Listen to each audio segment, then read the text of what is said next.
Geppetto's puppet. We need your help.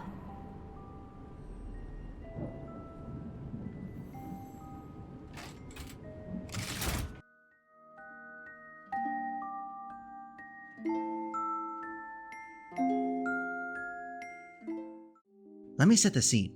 The year is 2021. It's been about 6 years since Bloodborne was released, and there has been no news of a remake coming out anytime soon. There's been rumors, but that's all they were. Rumors. Okay, hold on. I don't get why there has been zero traction on this idea. People have been screaming, begging for this remake, and for some reason, Sony's just like, nah, it makes no sense. But whatever. In 2021, Lies of P is announced, and it's met with a resounding, yep, okay, sure, why not? Some people were excited, but most people, including myself, just looked at it and was like, okay, I got what you're doing here. Walmart Bloodborne, and just kind of wrote it off. Was it fair to do so? Absolutely not. But we wanted Bloodborne, and nothing was going to fill that void. At least, that's what I thought. Fast forward to now, they announced a demo, and Lies of P's got a lot of traction with a lot of people. So I decided to check it out. And honestly, I was going into this ready to be disappointed. Not because the game looked bad or anything, but just because a lot of these Soulsborne clones that came out recently, they don't measure up. So I was expecting the same for this one. However, Walmart Bloodborne very quickly became Target Bloodborne. Maybe even Super Target, to be honest. Now, it's not a perfect replacement, but Lies of P is pretty damn good. No real spoiler warning considering that it's a demo of the first 3 hours of the game, but if you still don't want to see any of that, I understand. If you're looking for a more in-depth game review to watch while you eat or whatever like I do, check out my Redfall video. I had a lot of fun with that one. Making the review, not playing the game. That game is awful. Don't play it. Don't buy it.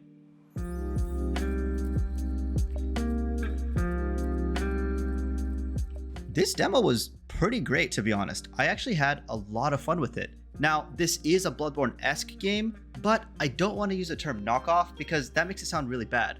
I'd say like homage, tribute, I don't know. But whatever the case is, it's good and it's fun. When you open the game, it really is similar to Bloodborne. Like, you wake up in a clinic and you pick up your weapon and just go out into this Victorian steampunk era world. And honestly, the world is really cool. The world of Krat is a fictional land that has rogue puppets roaming the streets, killing anything that crosses their path. At least that's what I picked up.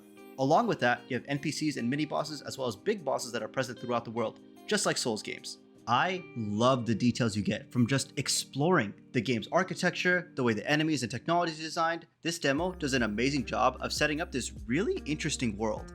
Talking to NPCs was a treat because they almost always had something interesting to say about the world, about why the puppets are evil, more about your character, or something about the piece of tech you find out and about. It's super neat because oftentimes these games struggle with an interesting narrative. For me, I tried Remnant from the Ashes and Mortal Shell, both of which are excellent games and both of which are Soulsborne-esque games, but I just didn't care for the world as much as I probably should have. In this demo, however, Lies of P is able to really capture an interesting snapshot of what the game has to offer. Characters are interesting, the world is super cool, and I was hooked for the few hours that this demo provided. Weapons, interactions with NPCs, interactions with notes you find on the ground, item descriptions, they're all really well written and are pretty fun to read. And I also really enjoyed just the theming overall. The steampunk kind of vibe they got going on here is really cool and offers for a lot of really interesting enemy designs and weapon designs as well. So I'm very curious to see how they expand on it in the full game. And everything is pretty cohesive and does a really good job of setting the overall tone of the game. Okay, what is this? It itches. Peel the skin and there's blue blood, blood, pretty cocoon, blue angel, joyful appetite, blue death, what a feast, death, death. Oh, death, and death. I'm alive. It itches. Ugh. Now, besides the world, combat feels great. It's super fun and mixes a lot of elements from all the Soulsborne games into this really unique amalgamation. It takes things from Bloodborne, Dark Souls, and even Sekiro, weirdly enough. That's not a bad thing, it's just something you wouldn't expect, you know? The hits feel meaty and very satisfying to land. Weapons have a variety of attack animations and skills that you can customize, more on that part later. I played with the heavy weapon build, which was really fun, honestly. In Sekiro, you had one weapon and a variety of ninja tools you could use to change up your combat style. Axe, throwing stars, flamethrower, whatever. Here, they had the same kind of mechanic, where your left arm can be outfitted with different skills and what are essentially spells to help you in combat. The demo gives you about 3, and my favorite was the grapple hook, where you can pull enemies towards you. it was cool because like you'd be fighting, you'd back off, you'd pull them towards you, you get a heavy hit in. It's like really satisfying and fun to use, but you have to properly manage your resources. If you're out, your character is going to be stuck in like a weird animation and he'll get hit. So just keep that in mind. Along with that, you have the addition of the blocking system, which, okay, yeah, that's been in other games before, but the way they change it up here is that blocking is tied to your durability meter on your weapon. And there's a perfect blocking system. More on that in a quick second. The durability meter functions as any other durability meter would. Basically, when you attack or block with your weapon, the durability goes down. Blocking does not prevent all damage done to you, and it affects your health, stamina, and durability meters. So if you go that route, you need to be careful. There were times where I got caught with low health or stamina and I got killed due to my excessive blocking. At first, I was kind of confused as to why this was in the game, but then I got into a boss fight. And boss fights in this game are grueling, and of course, you take a lot of hits. Through the course of the fight, I was dodging, but mostly I was blocking and attacking. All that stuff you normally do, you know? And yeah, it was hard, but I was like, okay, I got this. And then I noticed it. My weapon's durability was almost gone, and it was right then that I realized, oh shoot. Because of my improper resource management, this fight just got a lot harder. Now I had to find time to back off and recharge my weapon essentially, and it was hard to do because I didn't prepare for that.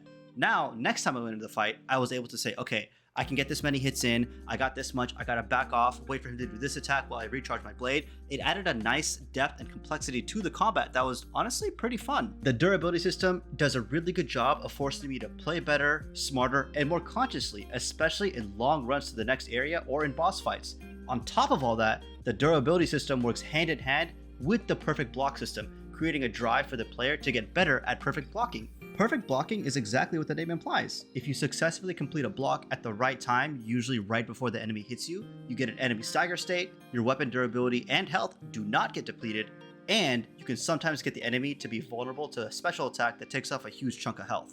Enemies have this like invisible stance system like Sekiro has, where when you parry enough they kind of get unbalanced, you can kind of do a cool finisher. Same thing here, except you can't really see that bar and it'll glow white when it's ready, so just keep an eye out for it. But whatever, that's besides the point. The coolest thing in my opinion about the perfect blocking system is that if you do it enough times, you can break the enemy's weapon, which in concept is actually kind of cool.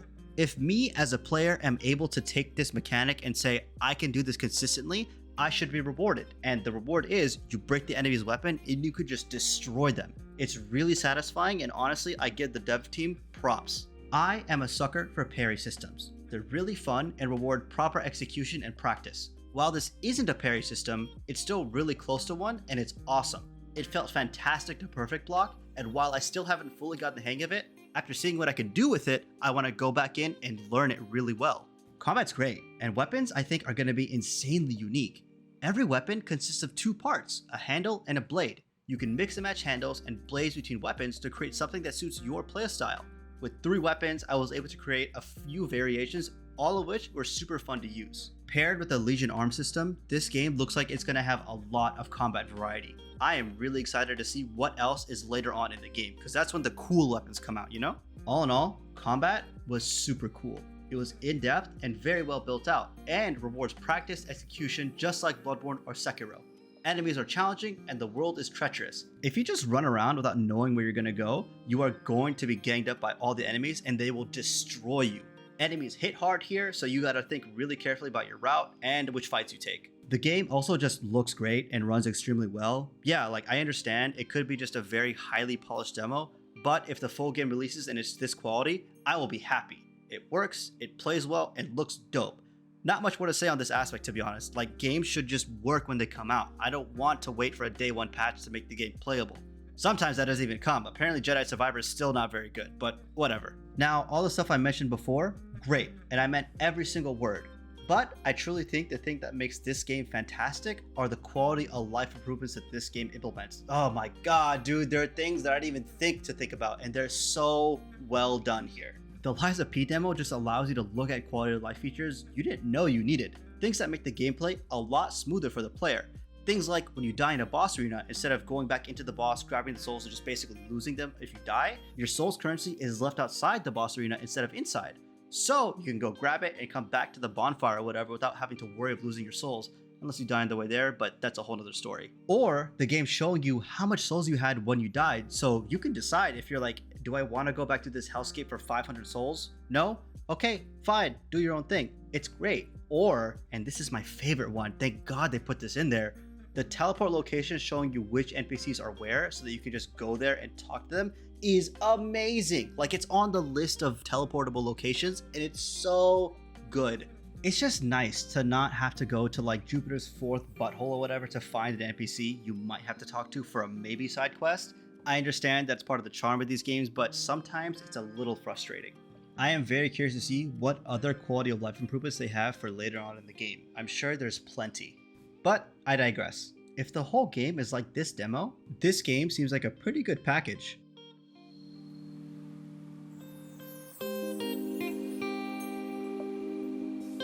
So while this is only a demo, I really enjoyed my time with it. It had a great look into the future of this game, and it got me excited. In the time since Bloodborne, tons of Souls-like games have come out, and while some of them are better than others, a vast majority of them failed to live up to the expectations set by the originals. Don't get me wrong, they're not bad games, they're just not what I want in a Souls-like game, you know? Now, I'm not saying this game is going to be better than Bloodborne. Who knows, the full release could be disastrous, but based off this demo, this game is the closest it's ever been to being a really good, faithful recreation of the Bloodborne formula. And it adapts it into its own unique thing. And it's good. It's fun to play, and it looks like it'll have a lot to explore and do. The world is interesting, the lore is super cool, and I want more of it. This isn't an outright endorsement of the full game, but I am going to keep my eye on it, and I'm definitely excited to see where it goes. Who knows, if it comes out as interesting as the demo is, I'll probably check it out. But at the end of the day, I really think you should check out the demo for sure. What did you think of the video? Anything you liked or hated that I missed? Let me know. If you're interested in seeing a proper review, the Redfall and Resident Evil 4 remake reviews are super fun. Thanks for watching. Have a good one.